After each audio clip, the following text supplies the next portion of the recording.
ниет етемін, бірақ кезінде үлкен ата-бабаларымыз әрең барған ғой бұл қажылыққа.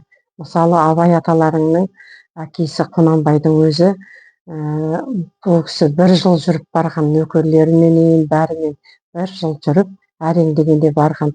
Ол уақытта үлкен қажылық өтіп кетеді де, сол жақта 1 жыл күтіп жатып, жеткен кезде ол кісілер үлгірмей қалады, үлкен қажылықтың уақыты бітіп кетеді.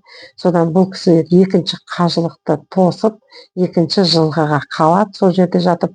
Сонда сол жерде кішігірім қонақ үй салған, ол кісі өздерінің барған нөкерлерімен. Қазір ол кісінің салған қонақ үйінің орнында үлкен 5 жұлдызды қонақ үй бар, салып қойған басқалар. Енді жалпы бізге қазір барлығы ниет етсең, ақшаң болса, бәріне де қолжетімді болып тұр.